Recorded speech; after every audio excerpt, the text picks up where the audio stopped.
On a warm evening back in June, I joined dozens of other people in a small art gallery on Queen Street West in downtown Toronto. We were watching a performance by the Adinkra Farm Ensemble, led by master drummer Kwame Williams. The event marked the end of a week-long program that brought together scholars, historians, and policymakers from around the world with local artists and musicians. It was organized in part by today's guest, Kamari Maxine Clarke.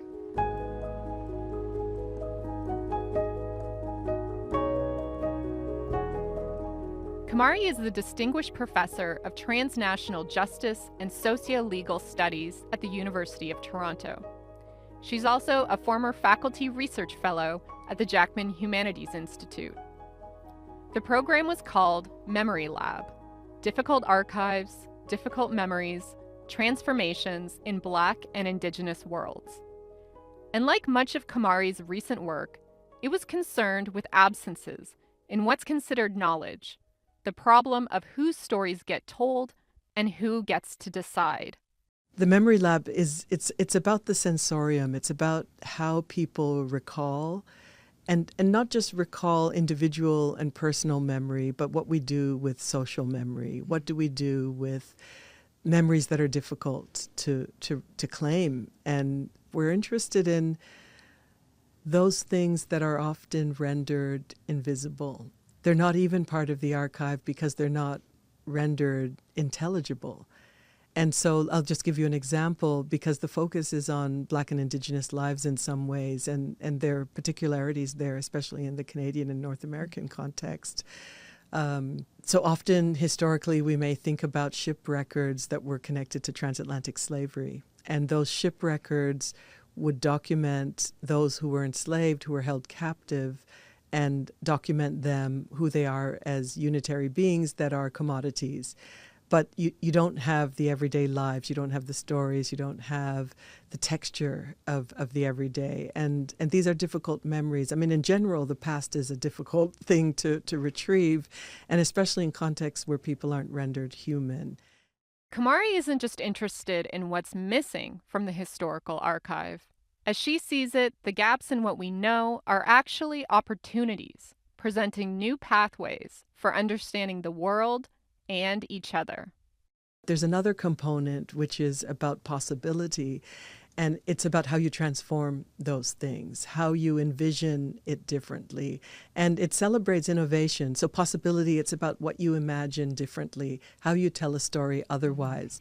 How do you tell a story that is fragmented? How do you cobble it together to make it meaningful? And many times it involves drawing on the everyday resources that you know that speak to an individual experience, because you can't possibly know the interior life of people who operated in the past. You can't possibly know, but there are ways that you can creatively think about what it must have been like, and ways that you can loop that into the present to make sense of where we go from here.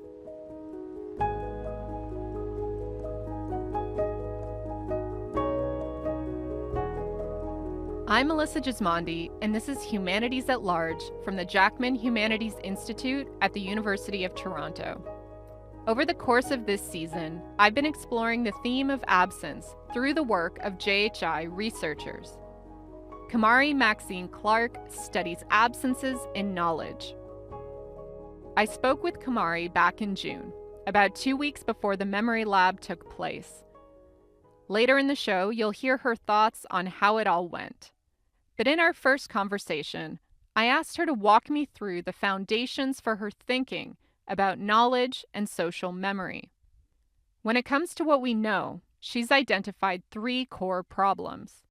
So knowledge, method, and transmission. So knowledge is about what we know and what we render legible and visible and worthy of seeing something in a way that is instrumental, that can allow us to teach and to learn, and that can be rendered legitimate.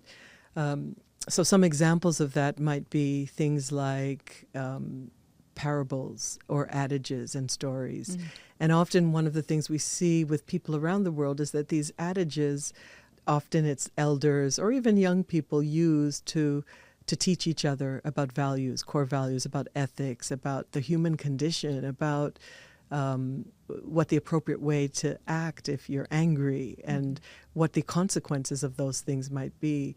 And some of the work that we're doing around knowledge production and decolonial knowledge is by rendering visible these adages. In a way, what we're saying is that they have their logic, and their logic is embedded in a set of experiences that are actually quite sophisticated in thinking about the human condition. And so we have to render it visible, we have to document it, we have to use it as a worthy domain for understanding a given group of people who are using those adages in everyday life. So knowledge is one of the first problems that we have to deal with. The second, so it has to do with methods, the problem of method. Of course, the social science and positivism has predominated so much of the modes through which we understand and analyze our world in the social sciences. So the idea that when you do an interview with someone, that person is all-knowing, and so you ask them a question, their answer is a comprehensive understanding of their interior world, as if the liberal subject is fully knowable. And so part of the problem with positivism and with the rise of the all-knowing liberal subject is that actually there's much more that we don't know than we know.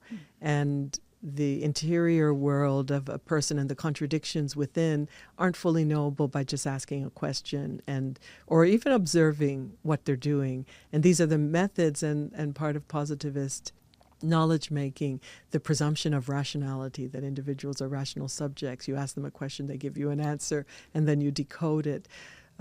Life is far more complex, and it's also even more complex when you think about the more than human worlds, right? Once we start talking about indigenous lives and African worlds and the idea that there are deities and there are ancestors and people believe that they are with us and they commune with them and they communicate and things mean things that aren't visible to everyone. How do you document that and pay attention to that?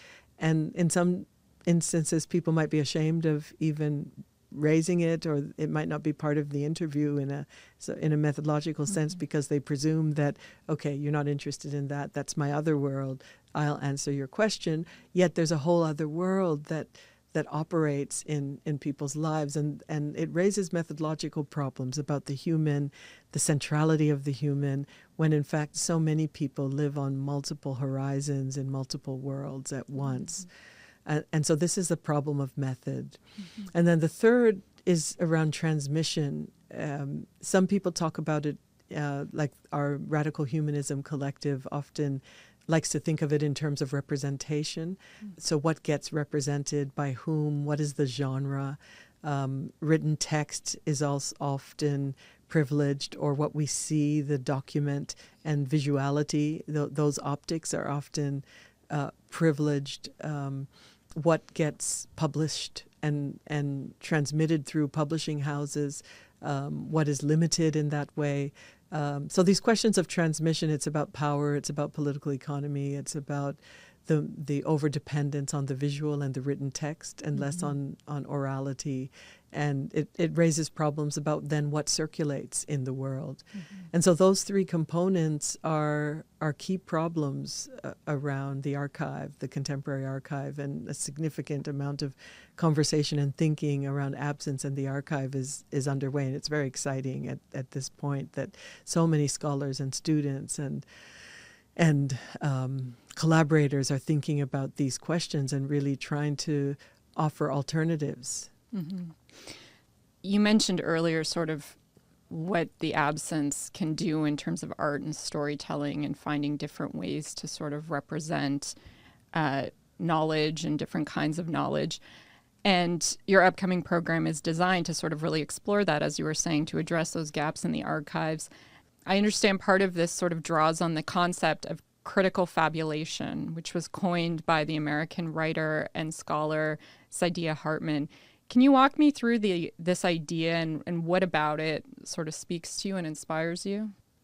Yeah, critical fabulation has exploded in the world in a way that is so productive and that gives us license to imagine and to innovate.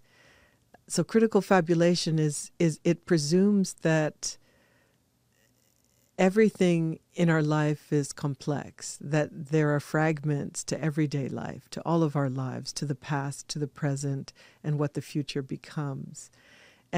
And so the question is, how do we then pull together those pieces of that past, and how do we make sense of the present when we have imperfect information? Of course, in Black Atlantic worlds, there's a particular cadence because of the history of the plantation, because of the lack of archives. But it's really an invitation in general to think about the everyday and what you do with imperfect knowledge, and what license can we give ourselves to improvise and innovate with what we have and what we know. And some of that involves putting ourselves in the process of cobbling together the way that we think about the future and what we think about the present. And it's a brilliant way of creating an otherwise, right? It's a move from positivism. It's a move from the idea that there is a empirical truth and reality, and that it's a linear one, and it's objective, and that we all know it and we all experience it and we all can observe it. The reality is that in any one moment, we all have different perceptions and experiences of the same thing, and whose rendition gets to count. There's some things that we can agree on, and then there are other things that deviate from that. And so critical fabulation gives us the opportunity to fabulate differently, to put things together, to put together the puzzle in a way that allows for improvisation, that allows us to take pieces of some of what we know and connect it with the patterns of what we can predict, and also to imagine other possibilities. Mm-hmm. And it's really the coming together of those three things that is powerful. Mm-hmm. So I trained as a early American historian, and when I was in graduate school, Annette Gordon Reed's The Hemmings of Monticello was a big book that we read and studied, and it felt like even then she was pushing the envelope of historical imagination, which is about a lot of it, a good chunk of it is about Sally Hemings, the woman who was enslaved by Thomas Jefferson. But I'm curious sort of, where the line is for you in terms of the innovation, and because I can imagine some historians especially, or some scholars probably say this is getting close to fiction. Like, where's the line between, quote unquote history and fiction, and when is imagination used too much? Have you come across those critiques, and what would be your response to that? I think that one of the things that is important in education is critical thinking. And if we can't give each other and our students the tools for thinking critically about our lives, then we've really not fully imparted the kind of education that's necessary to live in a world, and in a world where there's so much difference, there's so much variation, there's so much strife. And so what critical fabulation and approaches to creativity around the past allow us is it allows us to think critically about the things we just do not know, to think about what the conditions of enslavement must have been for a person is a key question. And critical thinking requires that we think, well, what are the contexts in which this is happening? What are the conditions? How was the person sold? Are there documents of their sale? Where was the house? Where's the location? When was the Revolutionary War? When was the Civil War? I mean, there are a lot of facts that historians would agree on as sort of, key components, and there are a lot of things that we don't know. But critical thinking comes in because it allows us to think about what we don't know, and then to put ourselves in a context in which we can innovate, and we can, using the information that we do know, imagine what particular things might have been like, and to theorize them, and to conceptualize them, and also to map out alternatives. So what if she did A? What if she did B? What would be the consequences of C? And where do we go from here? And I think it's really critical thinking that is key here, and it's certainly something that I'm committed to in the classroom.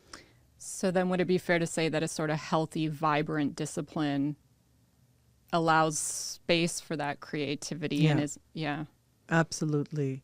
It allows space for the creativity. It allows us to interrogate and pose particular questions and see how we answer those questions. And it opens a discussion about the ways that we've answered those questions. And sometimes we have to rethink the answers to those, or at least think about who we are and why we were indebted to a particular trajectory, and what would it look like to take on a different trajectory. And why is that other trajectory not even in the scope of possibility? I think being able to ask what are the conditions under which certain things are possible, and what are the conditions under which we can't even imagine those other things, are really instrumental in thinking about power, in thinking about history, in thinking about culture, in thinking about social transmission. And so that's what I mean when I'm saying critical thinking, that imagination and innovation and modes and methodologies that really allow us to zigzag around some of the things that we have documentation for. They allow us to ask different questions, and that are productive in so many ways. It sounds like it also allows a little bit of humility in, because I don't know that it's that I often hear scholars say, I don't know, or even write in a book, I don't know the answers to these questions. That book would stay on the shelf. But what you're describing, I mean, that's the kind of discipline I'm excited by, that allows space for the I don't know, but what about this? Maybe this. Oh, absolutely. Yeah, and in conversations, I think people more inclined to say, well, I don't know, but these are the things that I am thinking about.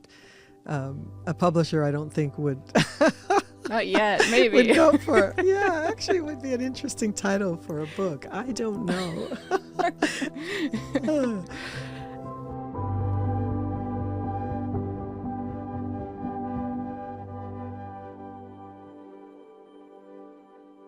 When it comes to knowledge, universities, I think, are often seen as authority figures.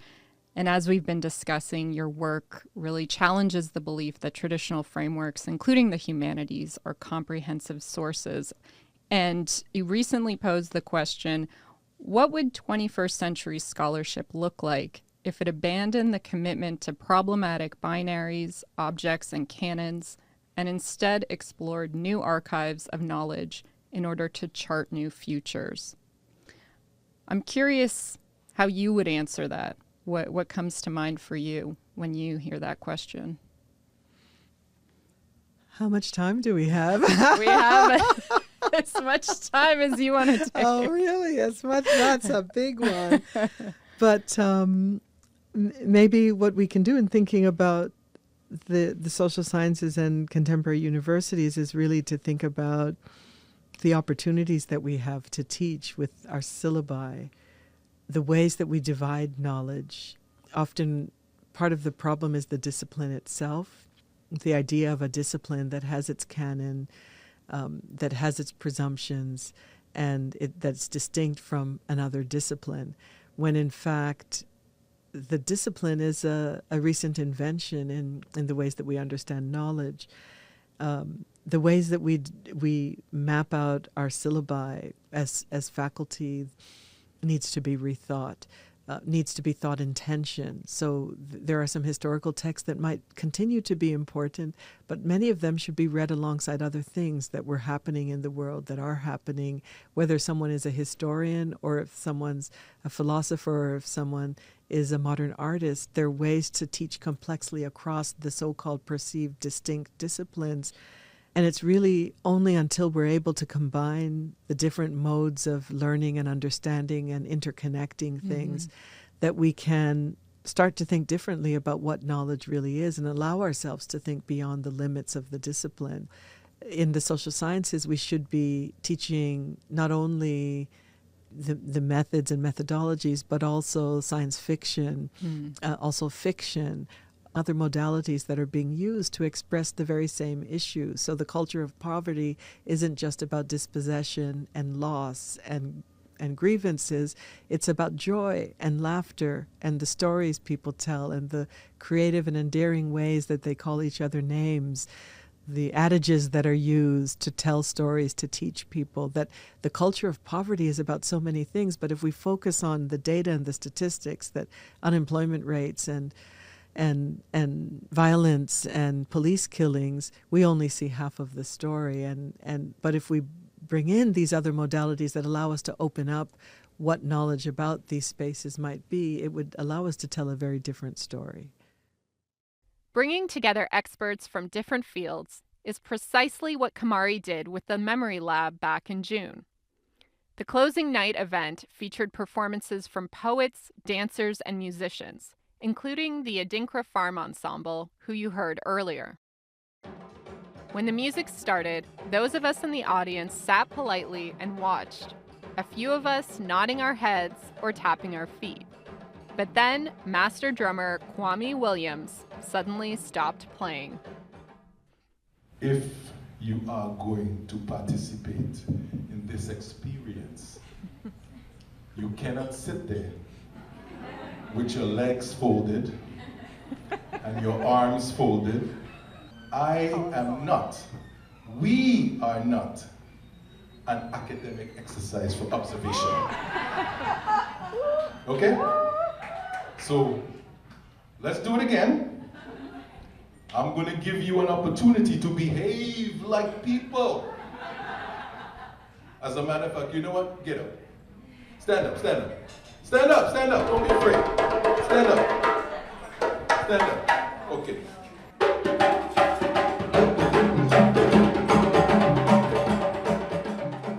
That was an interesting moment because the artist Kwame Williams called people to get up and dance, that he will not continue to perform unless we engage in the making of music together. Then it was a phenomenal moment because the room transformed into one of consumers to people who are participating in the making and engagement with music. And it was a wonderful example of that. And a memorable moment in that process involved Butterflies and the Spirits, indigenous dancers, 8, 9 of them at the front stage, sort of dancing to this African music in a way that was seamless and collaborative and really, really beautiful. So yeah, that was an interesting lesson, I think, in many ways. Yeah, it was the room changed completely. It was like there was an electricity. How did the week go? How are you feeling now that it's over? It was a wonderful week, and it was exhilarating. It was creative. There was significant amounts of spontaneity and really, I think a lot of trust. We came up with a word that in many ways pushed us beyond the themes that we identified as the core themes. And it was the word alchemy. And alchemy really was about the coming together and transformation of things into other things. And it really was about the way that stories of the past transform into memories that actually have the potential to become something else.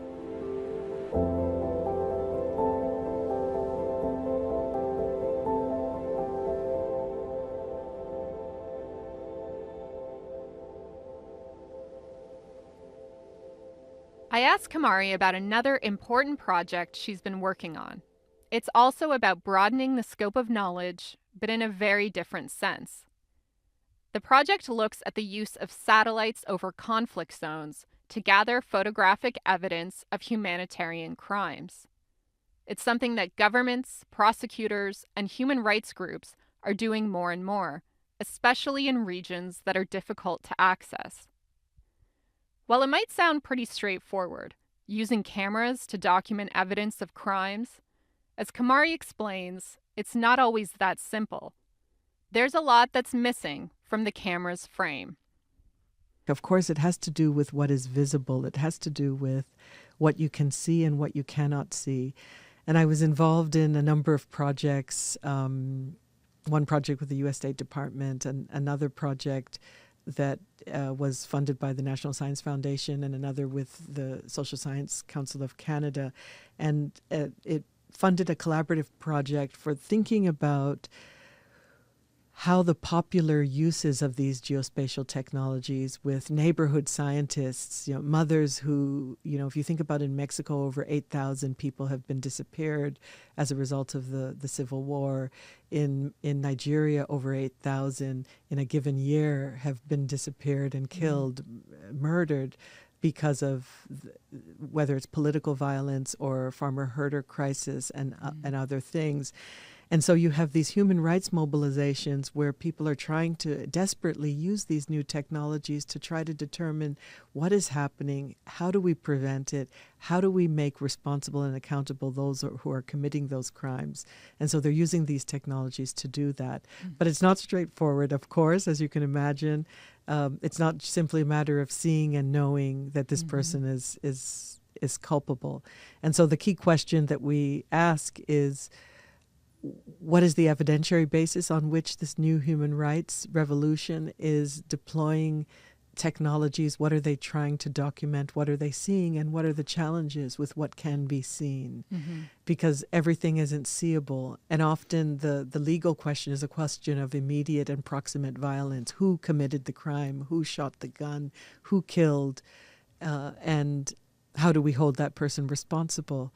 When in fact, one of the things that our research showed was that what is beyond the scope or the scopic regime, we call it the scopic regime, this regime of knowledge, and often we depend on what we can see within the scope of what is visible. But what is often invisible are the longer term, the longue durée of structural conditions that actually set the conditions for violence in the first place. So you mentioned the farmer-herder crisis in Nigeria, and I wonder, that I think is a good example that really illustrates some of your concerns and what you're talking about. Could you just sort of, I know it's a very, complicated crisis, could you just sort of briefly outline the current tensions between the two groups in Nigeria, and then what is rendered absent and invisible through these technologies in that particular context?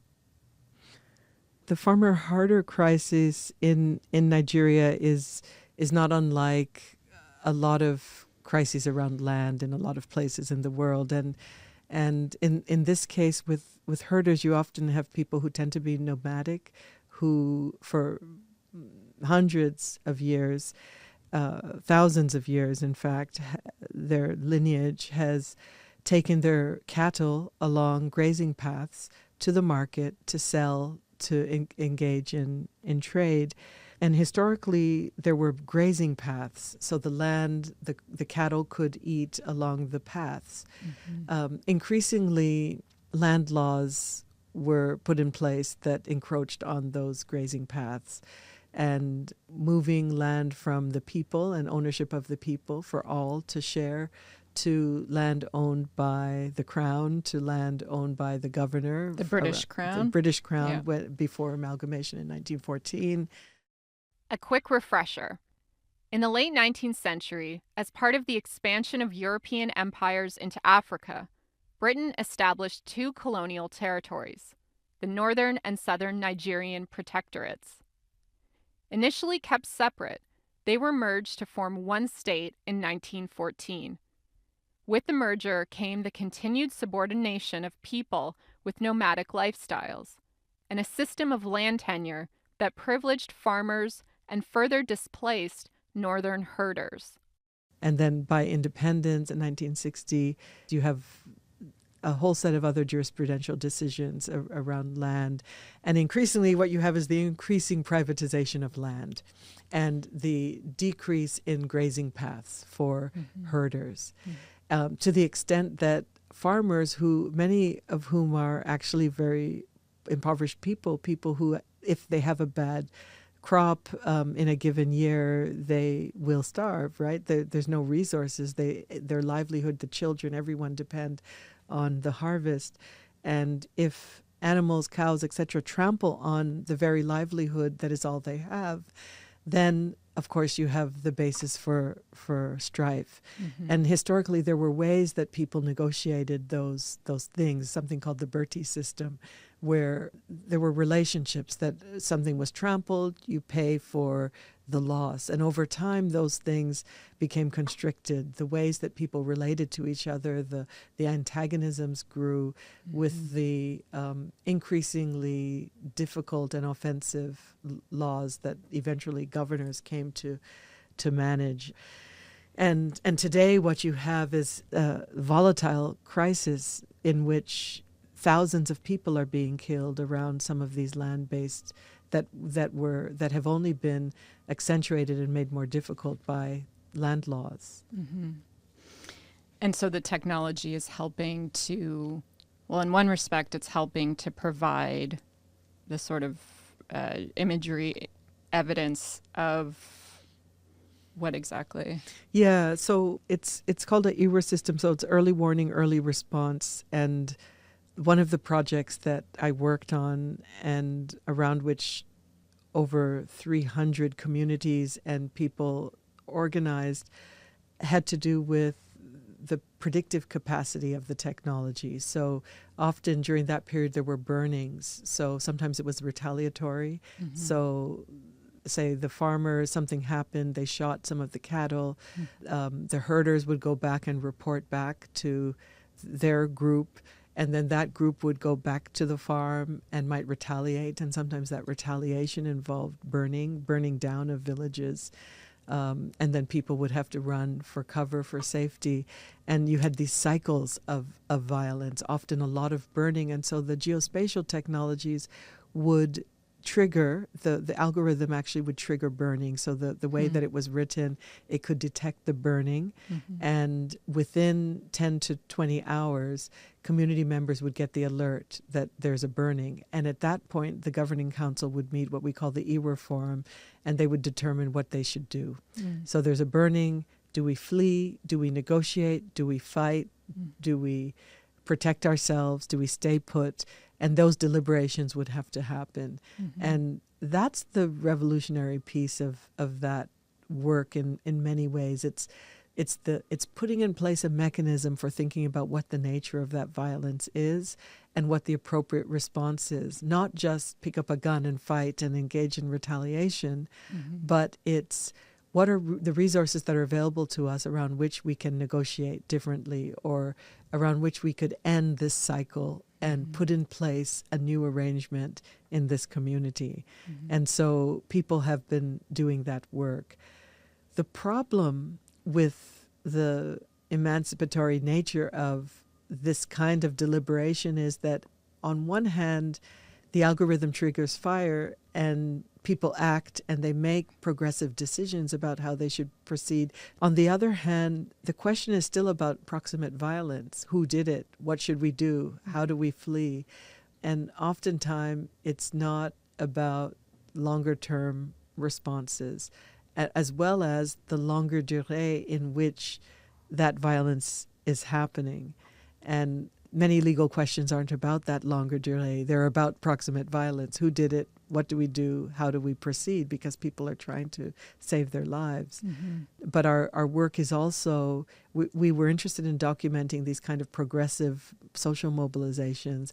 But also one of the things that we saw is that what gets missed is other things that are outside of that scopic regime that aren't just about the law and who did what and culpability. They're about a whole set of other things that have to do with histories of land law and displacement and dispossession. The colonial history that you were talking about earlier, The colonial and the post-colonial. The colonial, you just transferred right into the post-colonial after independence. Because you mentioned for the farmer, it can be their livelihood that's gone if a cattle, ruins a crop. Same thing, I'm assuming, for a herder. If someone shoots their cattle, that's their livelihood as well. Absolutely. So it's both what's outside of the scope. Why is it that we have that structural condition in the first place? And how did laws enable that? And how do we rectify that from land dispossession to a different compensation, a different way of redistributing land that has not yet been rectified in the post-colonial state. Going forward, how would you like to see this technology used in a way that could maybe better acknowledge the history of this structural violence and some of the root causes of conflict? Is there a way it could be paired with other kinds of evidence? Yeah, it's a question that I've thought about a lot, and that gives me, sometimes when I think through those questions, I think, oh, I need $1 million. Because the ideal is to bring together, it's the collaborative work. It's to bring together computer programmers. It's to bring together geographers. It's to bring together historians. It's to bring together analysts. It's to bring together architects in a room to design progressive analytic software and tools that actually can allow us to think complexly about the nature of violence in our world. Mm-hmm. And we see some models for this. SSRC has an interesting project called Just Tech, which tries to fund the whole person, to bring together teams of people to work on key projects. And every year, I think they fund about 6 projects that are collaborative. And we desperately need models for thinking. I mean, a computer programmer who is just looking for fire is going to actually miss so many other things. If you're just looking for fire and you equip village people to respond to the fire, how do you then make sense of people who have hundreds of years of dispossession on the other hand? So you equip some people with the tools and the laptops and the technologies, and then others who may be contributing to the problem, may be responding to it and are themselves victims of it, don't have those tools necessarily. How do we then think about the longer durée of violence in the region? And so I think part of what we need is responsible tech that can allow us to ask more than the question, who is culpable, looking for a single perpetrator of violence. It's not just, violence is not just about the individual person that carries out the act. It's about the deeper questions about those conditions, those longer conditions in which those things came to be that way some 90 years later.